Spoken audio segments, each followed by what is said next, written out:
Alright guys, Wes here, welcome back to the channel. Today we're going to talk about some exciting news for Zelda Tears of the Kingdom. I'll be going over when the next gameplay reveal of the game is going to happen, which if we're lucky will be in the form of the highly anticipated Nintendo Direct for early this year. Along with that, we have some brand new leaks and rumors to go over, so be sure to stay tuned until the end of the video for those details. Whether you are a veteran of the Zelda franchise or if Tears of the Kingdom is your first game, this video will tell you everything you need to know prior to the game's release. But real quick guys, I'm giving away a PS5 and a game of your choice for 90k subscribers. We are getting very close. The full details will be later on in the video. The year of Zelda is finally here, and with the release date of Tears of the Kingdom slowly inching closer, gamers worldwide are starting to look towards the future of the Zelda franchise and eagerly awaiting a true reveal of what Nintendo has been working on all of this time. Nintendo is known to take their time with their first-party exclusives, which is probably the reason why we haven't heard anything about Metroid Prime 4 in what seems like years, but that's another video for another day. Tears of the Kingdom is set to launch on May 12th for the Nintendo Switch, and after 3 straight years of being nominated for most anticipated game at the Game Awards, the wait is finally coming to an end. So in this video, like I said, we're going to be going over absolutely everything that we know about the upcoming Breath of the Wild sequel, as well as when we could expect to get some official footage and news from Nintendo, as a number of things have recently leaked that suggest a massive reveal is imminent. Despite the immense success of Breath of the Wild, the Zelda franchise has been in a bit of a rut, specifically the last decade and basically ever since the Wii U released.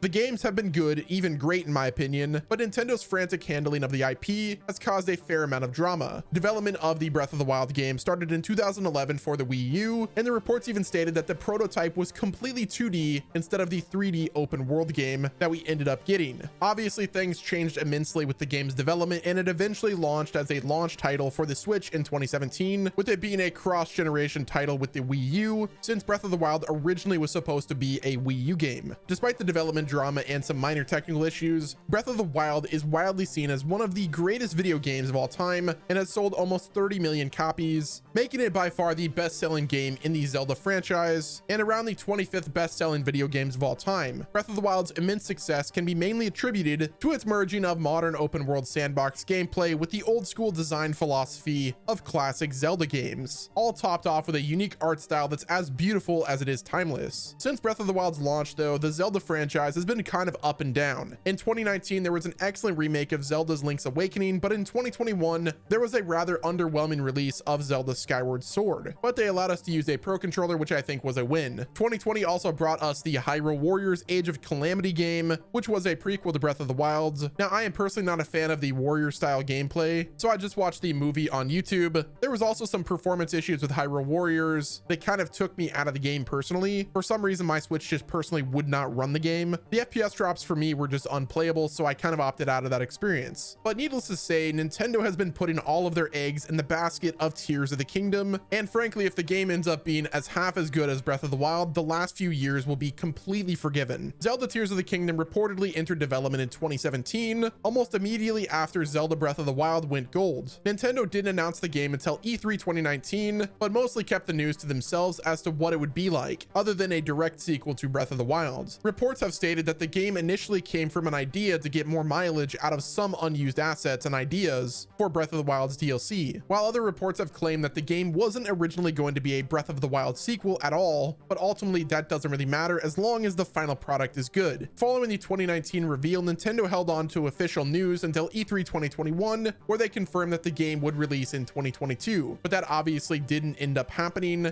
In September of 2022, Nintendo held a direct presentation where they confirmed the title of the game being Zelda Tears of the Kingdom and a new release date of May 12th, 2023, which they are still committed to at the time of this video's production. Most of the creative masterminds of Breath of the Wild will also be returning for Tears of the Kingdom, including director Hidemaru Fujibayashi and longtime franchise producer Eiji Aonuma. So needless to say, the game is in good hands. Now, there is very little known about the gameplay of Tears of the Kingdom other than the fact that they will borrow many of the controls and core mechanics from Breath of the Wild. In Breath of the Wild, you had the Sheikah Slate, which granted you the ability to utilize ruins like stasis, where you could pause the time of an enemy or an object, allowing some really fun things to happen with that. You had Magnesis, which allowed you to control different metal objects in the world. You had the Bomb Ruin, which were just bombs, and of course Cryonis, which allowed you to freeze water to create an ice object that allowed you to move across the game world, specifically in the water. Now, in Tears of the Kingdom, you have access to new abilities. For instance, Link is able to move through objects vertically, so Link can likely be on the ground and then then utilize this new water or maybe a tear, some type of ability that allows him to move throughout a puddle of water vertically. There's a new way to use stasis in this game. So in the previous game, like I said, you could freeze an object and make it stop in time, but this stasis in the game allows it to actually move into the past, it looks like, or possibly just manipulate time that allows you to move throughout the game world, either up and down. You see that there's like an image that's got a stasis rock, and then it's fully gray in the background that showcases that time is currently frozen. The next big aspect to gameplay is Link has a brand new glider, which I'm sure will grant Link the access to actually move throughout these skies and get on top of the floating islands that are in the sky. In this game, you can go from free falling, like you're skydiving, to just the normal falling mechanic, and I believe that will be accomplished with a simple button press, so you can kind of toggle between skydiving and just falling. Next up, Link is sporting a new arm that almost looks like it was infected by Ganon's malice that kind of turned it into a power that Link could yield. This is the replacement to the Sheikah Slate. Obviously, Zelda is back, and I'm sure she will likely be taking her Sheikah Slate with her. And then obviously the game is all centered around the different tiers. Obviously, this is Tears of the Kingdom. And if you actually look at this screenshot right here, you see that there are 7 different tiers, which likely means that these are 7 different dungeons we have to go through. We beat a boss, we gain that enemy's tier, and that will likely grant us access to the new abilities. That's just my current theory. Obviously, we don't know 100%, but it would make sense that you would gain that tier and then you'd put it in your arm, which granted you access to a new ability. Like I said, one of the central themes in Breath of the Wild was actually the guidance stones, which are pieces of ancient Sheikah technology where you could distill the technology and actually put that into the Sheikah Slate. I've got a feeling that same concept will be applied, but this time with the tiers in Tears of the Kingdom. If you watched all of the trailers and specifically the teaser trailer, then you know that the developers are taking a much darker approach with this game, similar to how Majora's Mask was a much darker game. Now, we don't know if it's going to be on the same level as Majora's Mask, but we do know that the devs will be changing up their approach, and it's pretty evident from just the trailers that we've seen. But the last note in terms of gameplay, this game will be a direct sequel, so there's going to be some significant rollover with the gameplay. But if you played Ocarina of Time and Majora's Mask, you know there are some core differences despite the skeleton being mostly the same. Now, as for when we're going to get confirmation as to what these differences are going to be, it's been rumored that Nintendo is going to be hosting a direct presentation in February and will likely focus heavily on the new Zelda, since the launch will only be 3 months away at that point. Now, there are some fans that have expressed concern that the game is going to get delayed again due to Nintendo's silence, but I personally disagree. Recently, there was a huge leak that showed off a special edition Switch OLED with a very nice Zelda Tears of the Kingdom look that I'm sure will launch alongside the new game, as well as some new custom Zelda Joy-Cons. Now, there is some speculation on whether or not this Tears of the Kingdom Switch OLED is actually real, but I personally think that it's real. If not, it's really close to being real. So if promotional material for Tears of the Kingdom Switch OLED is being sent out, which is likely how these image leaked in the first place, Nintendo is likely going to start ramping up their marketing for the new game very soon, which would tie in perfectly with some kind of Nintendo Direct presentation in February dedicated to showing off the new gameplay as well as revealing this custom Nintendo Switch. Now, there's also been rumors on whether or not it will be a general Direct or if it will be a Tears of the Kingdom Direct. That's kind of up in the air at this point. My personal opinion is it's February. If you look at last year, they did a big general Direct, so I have a feeling that that same marketing plan will apply to this year. Now, if you're still on the fence, I would not be worried about the game getting delayed again, because that is extremely unlikely it happens. Nintendo will most likely start marketing the game in February with a new trailer and gameplay presentation, which will give people a solid 3 months to get on the hype train and start pre-ordering, which sounds about right for the modern gaming industry. But honestly, Nintendo could drop a trailer May 1st and the game would sell like crazy releasing on May 12th. Tears of the Kingdom is a massive deal for Nintendo, not only because it's a sequel to one of their most critically acclaimed games, but also because, like I mentioned, this is the first direct sequel in the Zelda franchise since Majora's Mask. Despite being a massive franchise with dozens of entries, Zelda games are typically self-contained stories that can be enjoyed without any knowledge of what came before it. Granted, this is also what led to the incredibly confusing branching timelines, but Breath of the Wild kind of walked away from that, serving as a sort of full reset that anybody could jump into. Tears of the Kingdom being a direct sequel to Breath of the Wild is a huge deal because Nintendo hasn't done anything like it since Majora's Mask, which directly followed up Ocarina of Time in the year 2000. While there's obviously nothing wrong with making a direct sequel to a popular video game, it will draw some direct comparisons to its predecessor, which could be good or bad depending on how the game turns out. While I obviously am really excited to jump back into this new Zelda world and experience the amazing art style again, expectations for Tears of the Kingdom are going to be much higher than any other Zelda games have been, because Nintendo has made the decision to directly tie it to Breath of the Wild. Again, this isn't a bad thing by any means, but Nintendo should know what they're getting into by breaking tradition this way. If done well, the game will obviously be freaking incredible, but if done poorly, critics will likely be harsher on Tears of the Kingdom than they otherwise would have been. If you take a look at did God of War to God of War Ragnarok, people were really excited for God of War because it was a change of pace, and that same thing could be applied to Zelda Breath of the Wild to Tears of the Kingdom. Granted, this is Nintendo we're talking about, so I personally have no problem. The game is going to sell like crazy, and let's be honest, I think Nintendo has proven time and time again that they're up for the assignment. And if we're being honest, if we take a look at Ocarina of Time versus Majora's Mask, depending on when you ask me, I tend to lean more on the Majora's Mask side of things in terms of what game I like better. But like I said, that changes like the weather, so I'm sure all I have to do is boot up Ocarina of Time again to have that opinion be changed. But regardless, Zelda Tears of the Kingdom is easily the most anticipated game in the world right now. Some would say the GTA 6 is the hottest new game, but since that one doesn't even have a release window or official title attached to it, it makes sense why most people are leaning towards Zelda. Like I said at the beginning of this video, Tears of the Kingdom has been nominated 3 times in a row for most anticipated game at the Game Awards, and it actually won the most recent one, so the hype train is chugging right along. Despite the internal delays and rocky recent history of the Zelda franchise, Tears of the Kingdom is 100% coming out in May, and I think with the direct presentation likely in February, we will get the announcement of the recently leaked Nintendo Switch OLED. This game is personal to me. If you guys have been a part of the channel since 2017, then you know that Zelda Breath of the Wild was a central theme of this channel. If you search up any of the Zelda videos that I've done, then you know that this game is going to be truly special for me. So get ready for the hype, guys. I will be covering this game extensively, and if you guys want to be a part of the journey, be sure to subscribe to the channel with your notifications turned on. Drop a like on the video if you enjoyed it, and don't forget to enter the 90,000 subscriber giveaway. I'm giving away a PS5 and a game of your choice. To enter, all you have to do is subscribe to my channel, comment your Twitter handle, follow me on Twitter, and send me proof that you're following to my Twitter or Discord. I will also be doing a bonus entry if you follow my Twitch and join my Discord. The links are in the description or the pinned comment, and the winner will be announced at 90,000 subscribers. Thank you all for watching. This has been Wes, and I will talk to you guys in the next video.